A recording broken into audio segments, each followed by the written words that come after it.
As we get closer to Easter, we read about the events that lead to Easter. Jesus begins to speak even more plainly about his relationship with the Father and how he has been sent by the Father into the world. What he's doing, one of the things he's doing, is he's revealing the truth about who he is.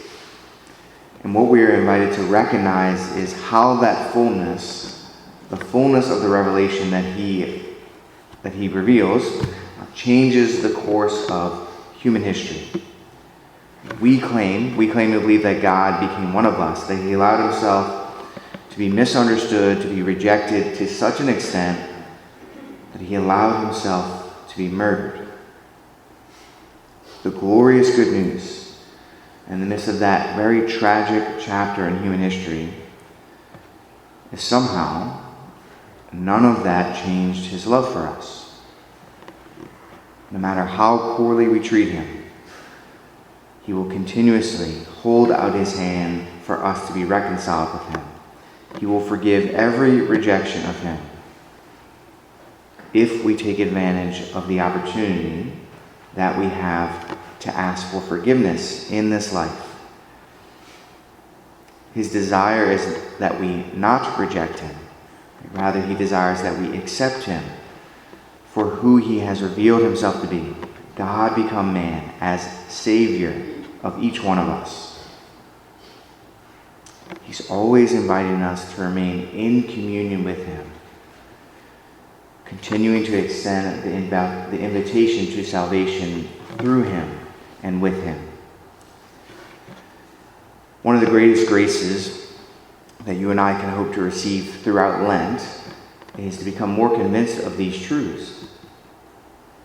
I think one of the ways to receive that grace is to be honest with the Lord about what causes us to doubt those truths. So a helpful question to ask ourselves today might be, where in my life do I struggle to see the effect of God's love? I think the answer to that question often reveals parts of our hearts that are in need of healing. They're in need of the Lord coming close.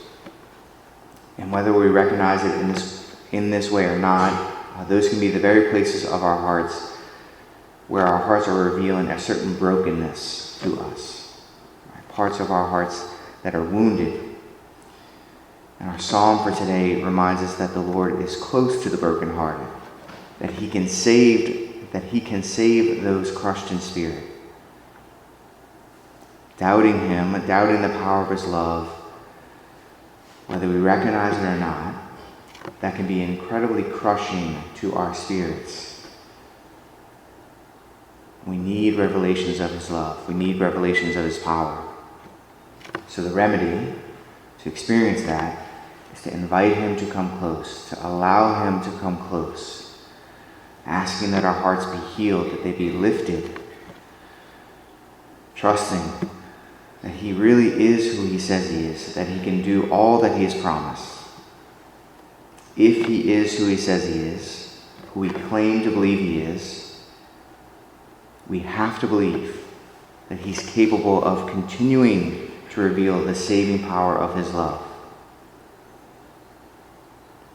And if there's any doubt in us as we sit here this morning, we simply ask the Lord, humbly and sincerely, that those doubts be washed away by his love today.